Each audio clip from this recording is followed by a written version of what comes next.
여러분, 하늘에 계시던 하나님의 아들 예수 그리스도께서 이 땅에 오셨는데 어디로 오셨어요? 유대 땅에 오셨습니다. 어느 나라 사람으로 왔어요? 유대인으로 왔습니다. 그리고 유대인들과 같이 거하면서 말씀을 전하시고 병을 고치시고 귀신을 쫓아내시고 또 복음을 전하셨습니다. 그러다가 결국 십자가에 못 박혀 죽으셨습니다. 죽으시고 사흘 만에 부활하셨고 또 40일 만에 승천하셨습니다. 그것을 직접 본 사람들이 예수께서 그리스도이시구나, 예수께서 하나님의 아들이시구나, 예수께서 구원자이시구나 하는 고백을 하게 되었고, 그 고백들이 모여서 교회가 시작된 것입니다. 그런데 여러분, 유대 문화 속에서 그리스도의 복음을 받아들였던 사람들이 시간이 지나면서 1세대가 지나가고 직접 목격했던 세대들이 서서히 사라지기 시작하면서 이제 2세대가 생겼습니다. 그러는 가운데 바울을 통해서 또 복음이 헬라 문화권으로 확장되게 되었고, 직접 목격했던 바울이 그들에게 그리스도의 진리를 전하게 되었을 때 그들은 그 진리를 받아들였는데, 시간이 지나면서 또한 똑같은 현상이 발생하는 것이 이 그리스 문화권에 있었던 이 사상들이 서서히 그리스도의 진리를 넘어서기 시작한 겁니다. 그리스도의 진리의 복음을 밀어내기 시작한 것입니다. 그런 현상들이 일어났어요. 직접 목격한 1세대들은 아무 문제가 없지만, 그러나 그 다음 세대들, 또 그 다음 세대들, 이들은 1세대들의 목격과 증언을 통해서 비록 그리스도를 받아들였지만은 성령 안에서 그들이 더욱 말씀을 연구하지 않고 또 말씀의 실천을 통해서 더욱 신앙이 성장하게 되지 않았을 때에 원래 그들에게 있었던 유대주의와 헬라주의가 결국 그리스도의 복음을 밀어내버린 것입니다. 그런 현상들이 도처에서 일어났습니다. 그들을 보통 우리는 이단이라 그럽니다.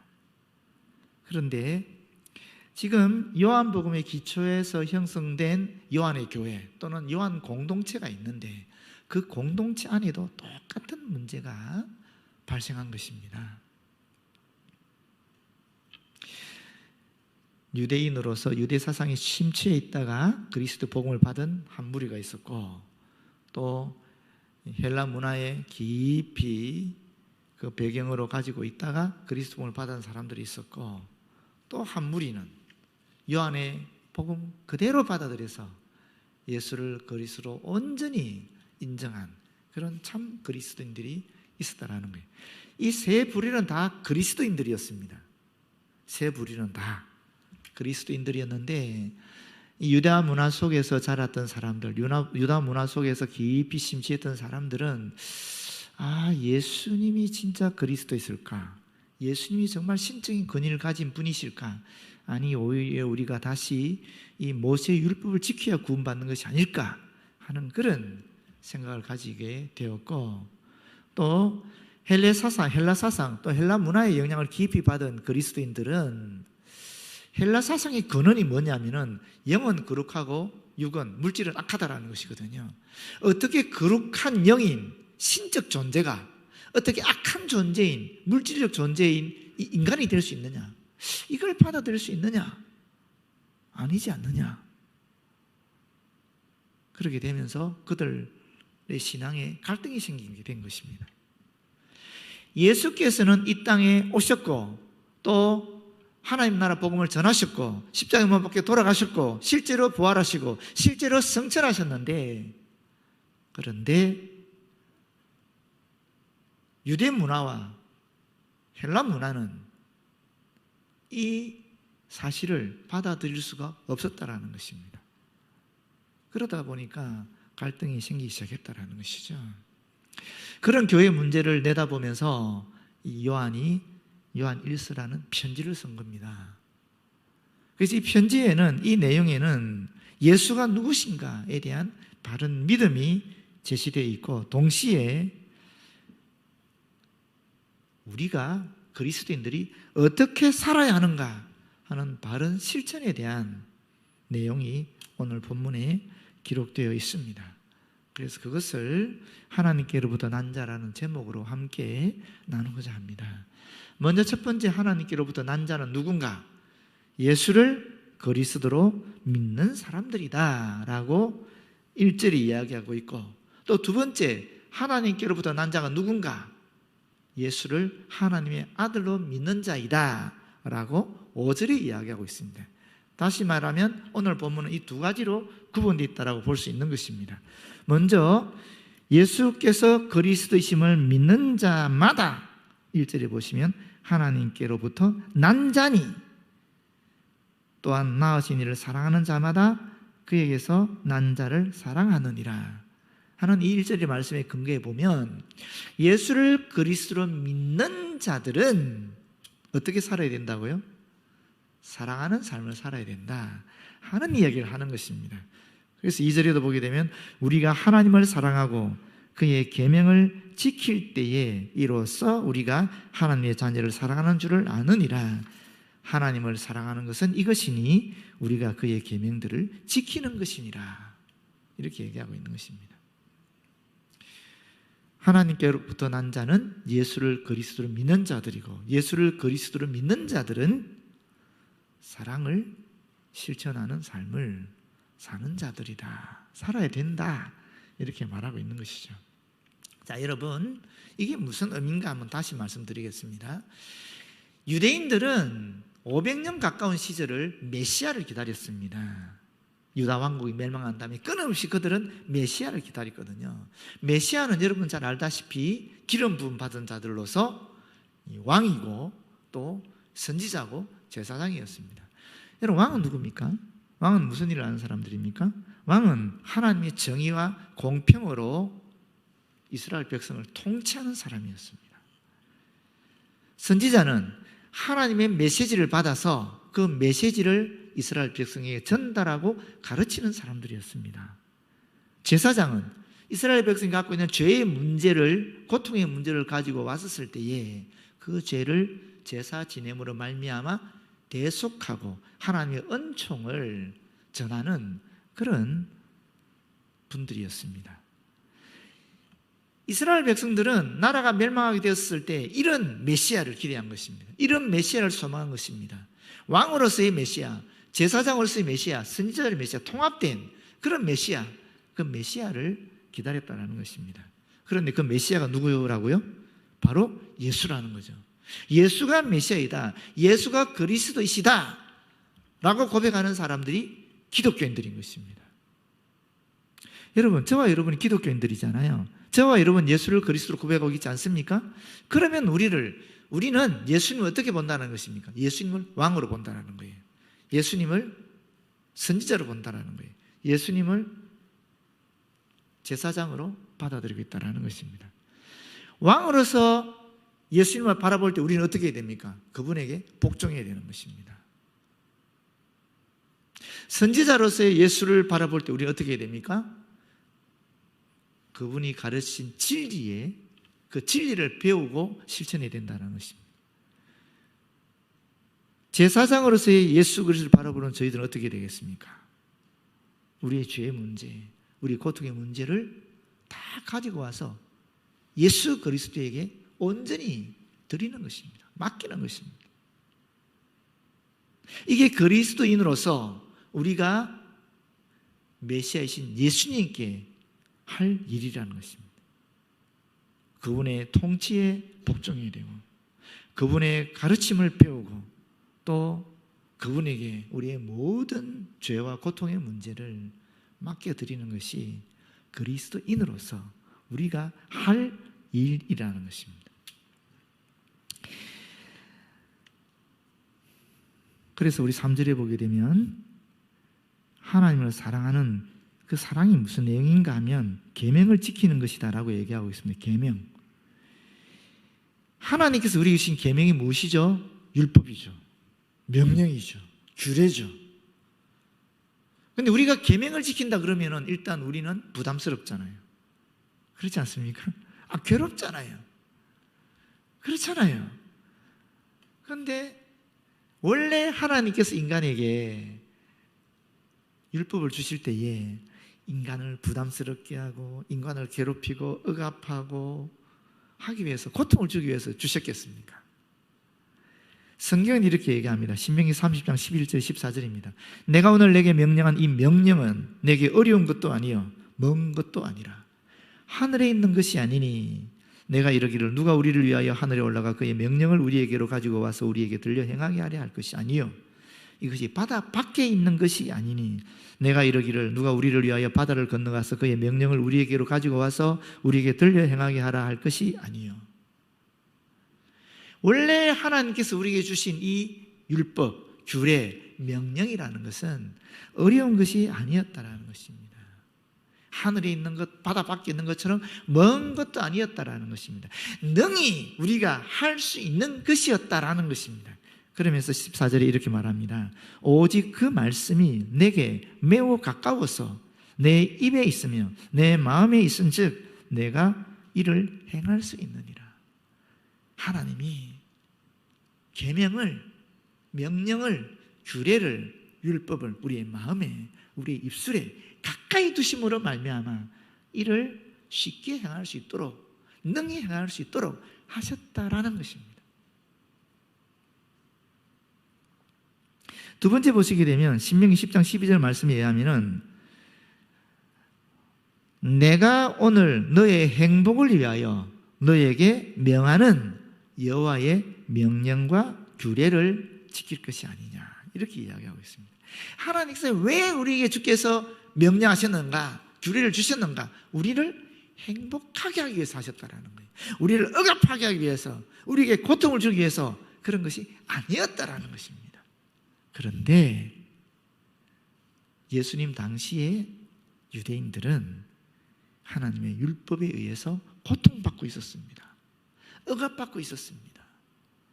그래서 예수께서 뭐라고 말씀하셨습니까? 수고하고 무거운 짐진 자들아 다 내게로 오라. 내가 너희를 쉬게 하리라. 여기서 딱 끝나면 좋은데 그 뒷말씀이 있어요. 뭐라고 했습니까? 내가 너에게 주는 멍에는 쉽고 가벼우니라. 그냥 수고하고 무거운 짐진 자들아 다 내게 오라. 내가 너희를 쉬게 하리라. 이렇게 딱 끝났으면 얼마나 좋겠습니까마는 주님께서 하시는 말씀이 내가 너희에게 주는 멍에는, 그 멍에가 무엇이겠습니까? 계명입니다.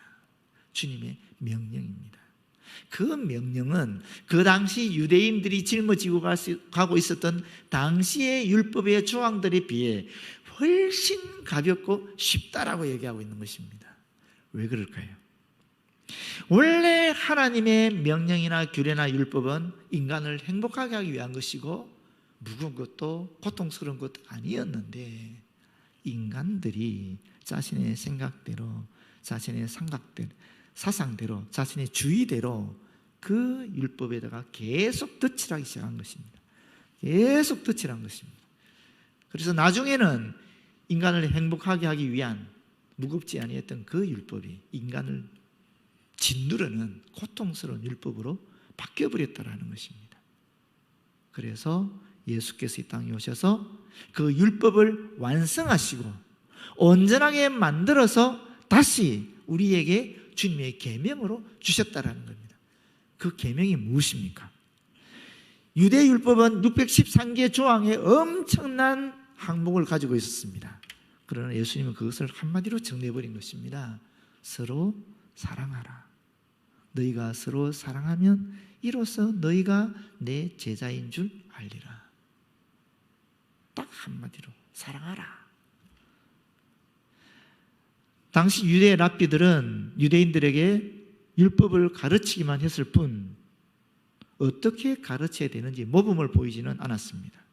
또 가르치고 나서 그들을 사실은 팽개친 거나 마찬가지로 내버려 두었습니다. 그러나 예수께서는 사랑하라라는 계명을 주셨을 뿐만 아니라 온전히 그 사랑을 실천하신 것입니다. 그래서 당신은 죄 없으신 가운데에서도 십자가에 당신의 목숨을 바침으로 말미암아 얼마만큼 우리를 사랑하시는지, 당신이 하신 말씀, 서로 사랑하라는 그 말씀을 정확하게 실제적으로 구체적으로 보여주신 것입니다. 그뿐만 아니죠. 우리가 주님이 주신 이 사랑의 계명을 실천하고자 할 때에 우리를 내버려 두지 않습니다. 볼지어다 세상 끝날까지 내가 너희와 함께 하시리라. 주님이 우리와 함께 서로 사랑하라는 이 계명을 실천하시겠다라고 약속하고 있는 것입니다. 그래서 주님이 주시는 이 멍에는, 주님이 주시는 이 사랑하라는 계명은 쉽고 가벼운 것입니다. 얼마든지 우리가 할 수 있는 것입니다.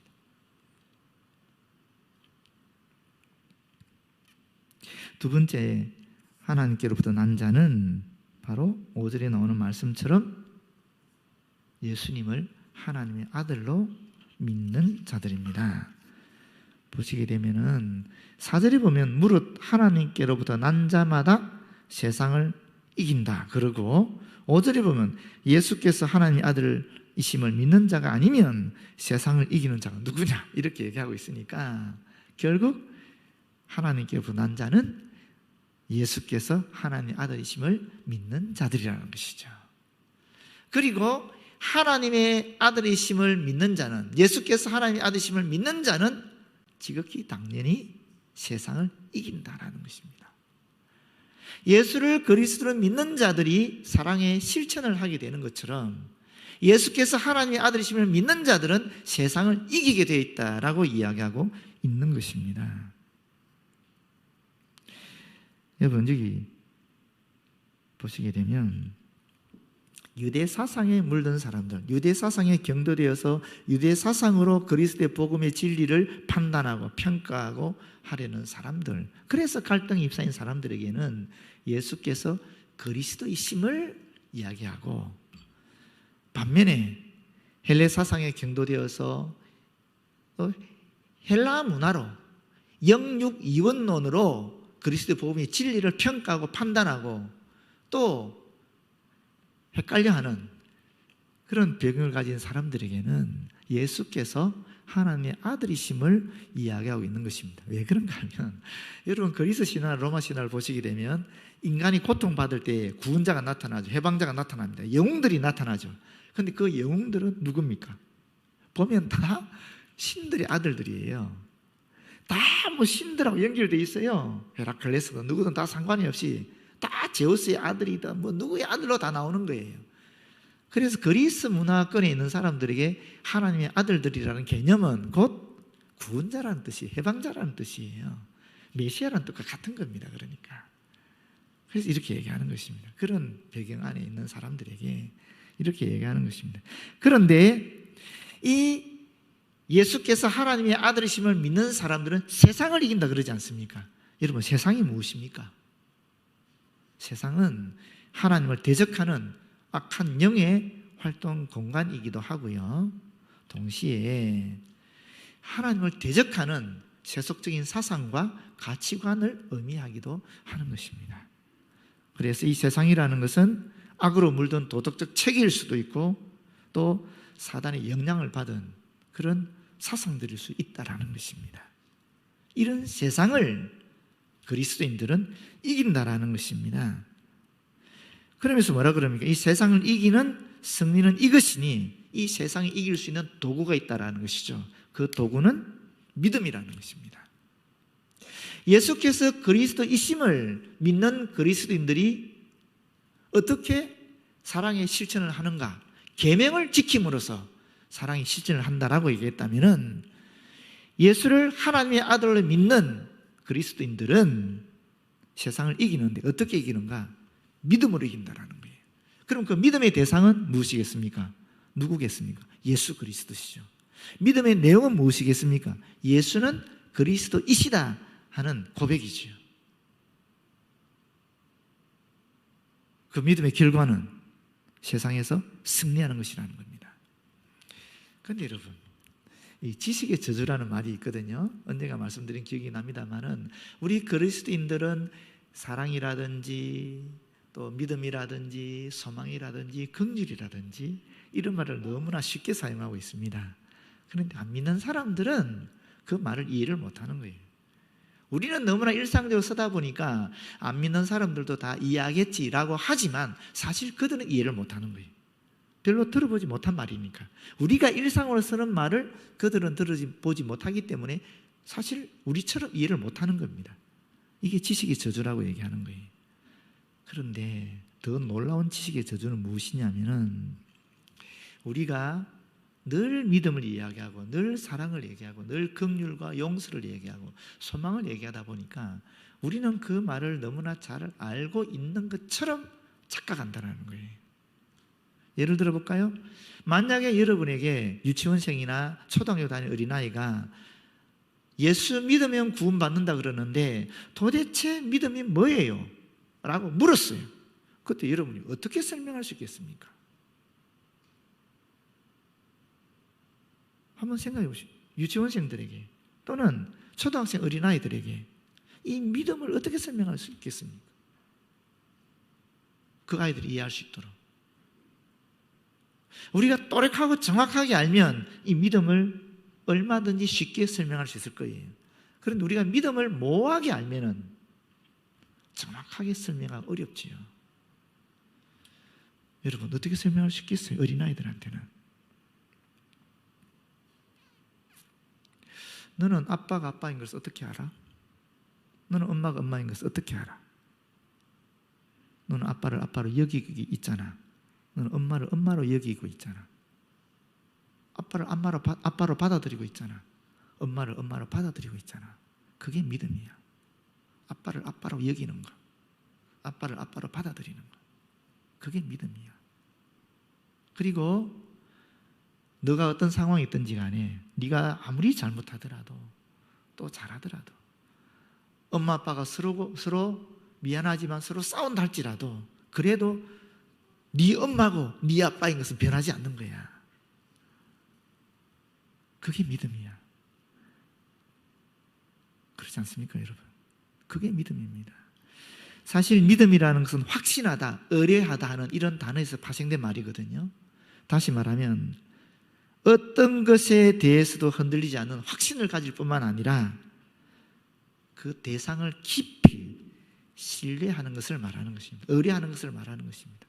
비록 그리스도에 대하여 어떤 상황 가운데 있다 할지라도 변하지 않는 신뢰, 변하지 않는 의지, 변하지 않는 의뢰, 이것을 믿음이라 한다라는 것입니다. 그래서 어떤 분은 이것을 믿힘이라 그랬습니다. 믿힘. 우리가 지금 이 땅에 서 있을 수 있는 이유도 이 바탕이 든든하니까, 탄탄하니까 서 있을 수 있는 거죠. 만약에 이 바탕이 물같이 물렁물렁하면 못 서 있죠. 푹 빠져버리지 않습니까? 그게 믿음이라는 것입니다. 믿힘, 나를 지탱하는 바탕, 그게 믿음이라는 것입니다. 저와 여러분은 교회지요. 교회라는 것이 예수를 그리스도로 고백하는 한 사람 한 사람이 교회이고 또 그 한 사람 한 사람이 모이면 그게 교회가 되지 않겠습니까? 단지 건물이 아니지요. 교회는 예수를 그리스도로 믿는 사람들이 교회들이란 말입니다. 교회라는 말입니다. 그런데 그 교회가 구성되는 것, 예수를 그리스도로 믿는 사람들. 이 믿음이 있을 때에 교회가 세워지는 것입니다. 그게 믿힘이라는 것입니다. 바탕이라는 것입니다. 이게 단단하면 단단할수록 우리는 더 든든히 이 땅에서 행동할 수 있는 것입니다. 더 쉽게 말하면 승리할 수 있다는 것입니다. 그 바탕이 무르고 약하면 약할수록 우리는 이 세상에서 승리할 수 있는 가능성이 점점 옅어진다는 것입니다. 여러분의 믿음은 예수 그리스도에 대한 믿음입니까? 아니면 어릴 때부터 우리가 들어왔던 또 접해왔던 영향받았던 생각들, 사상들입니까? 가치관들입니까?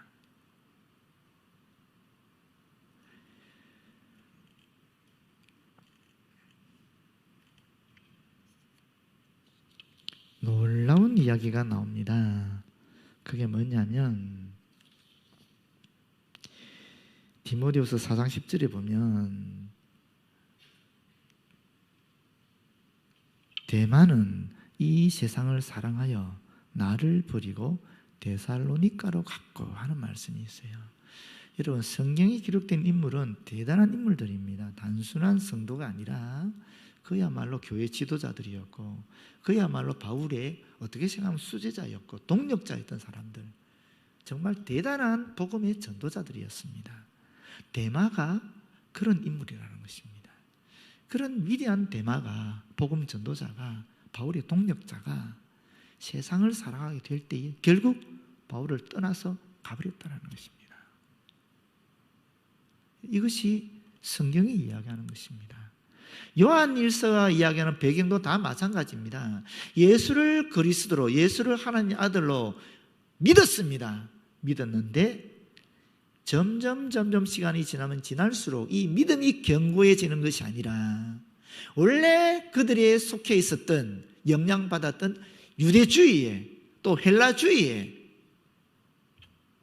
빠지게 되면서 오히려 그 유대주의와 헬라주의의 입장에서 그리스도의 복음을 판단하고 또 평가하다 보니까 그리스도의 복음은 사라지고 유대주의만이, 헬라주의만이 그들의 생각과 그들의 말과 그들의 행동을 지배하게 되었다는 것입니다.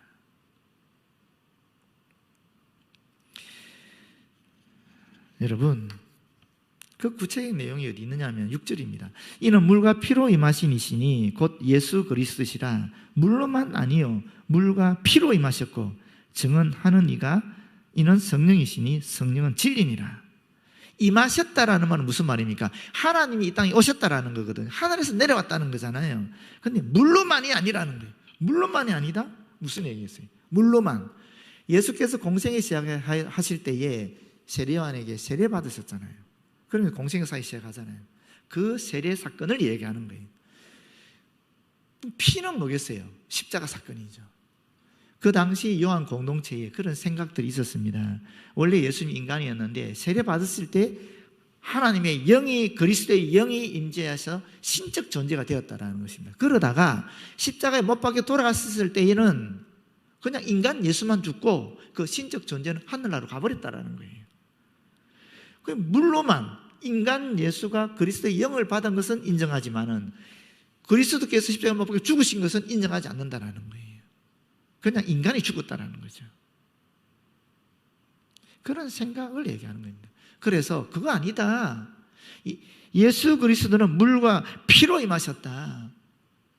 예수 그리스도의 생애 전체가 바로 그리스도의 사역이었다.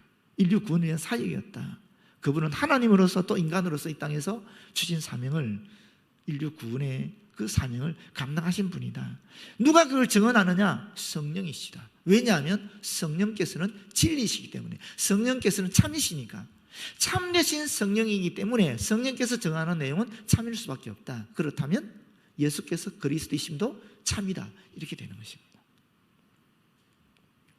그래서 요한은 요한 공동체, 요한 교회에 있었던 그런 유대주의 사상에 헷갈려하는 사람들, 헬라주의 사상에 헷갈려하는 사람들에게 아니다. 예수께서는 그리스도이시고 하나님의 아들이시다. 예수를 그리스도로 하나님의 아들을 고백한 우리들은 예수의 계명을 지켜야 되는 것이고 그 사랑이 실천해야 되고 동시에 우리들은 하나님의 아들로서 이 땅을 승리하는 삶을 믿음으로 살아가야 된다 하는 이야기를 하고 있는 것입니다. 결론적으로 제가 한 가지만 말하고 마치겠습니다. 더크 웰림스라는 사람이 있었는데 이분은 1569년 겨울에 덴마크에서 개신교 신앙을 가졌다는 것 때문에 이단으로 정죄되어 감옥 탑에 갇혔습니다. 그런데 다행히 헝겊을 매듭으로 묶어서 이어 만든 밧줄을 타고 탈출하게 되었습니다. 도망을 치니까 뒤에서 경비병들이 쫓아옵니다. 그런데 약간 언강을 지나게 되었습니다.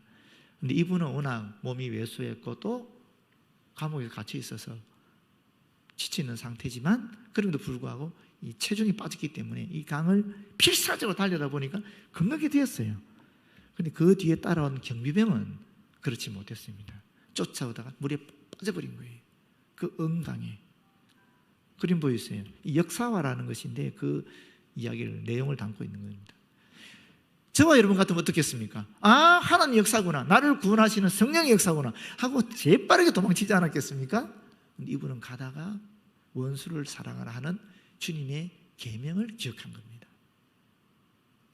그리고 돌아서서 자기를 쫓아던 경비병을 구출해 줍니다. 그 결과는 체포죠. 뒤에 다른 경비병들 쫓아오고 저 뒤에 있잖아요. 체포고 고문이고 결국 화형당해서 죽었습니다. 여러분, 사랑의 실천이라는 것은 그렇게 단순한 게 아닙니다. 사랑의 실천이라는 것은 반드시 희생이 전제되어 있는 것입니다. 헌신이 전제되어 있는 것입니다. 비록 저라고 여러분이 예수님처럼 십자가에서 당신의 목숨을 드리지는 못해도, 또 이 더크 윌리엄스라는 사람처럼 생명을 바쳐서 사랑의 실천을 하지 못한다 하더라도 우리가 가지고 있는 시간, 우리가 가지고 있는 물질, 우리가 가지고 있는 이 몸을 조금이라도 희생하고 헌신할 수 있지 않겠습니까? 모쪼록 예수를 그리스도를 믿는, 예수를 하나님 아들을 믿는 우리 그리스도인들로서 주님이 명령하신 이 계명, 사랑의 실천을 통해 이 세상을 승리하는 그런 저와 여러분 되었으면 참 좋겠습니다. 기도하겠습니다. 주님, 고맙고 감사합니다.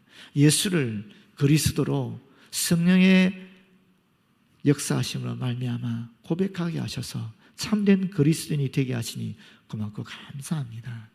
이제 사랑의 실천을 통하여 믿음으로 세상을 승리하는 저희들 되어지도록 역사하여 주셔서 하나님의 영광을 드러낼 수 있도록 인도하여 주시옵소서. 예수님 이름으로 기도드립니다. 아멘.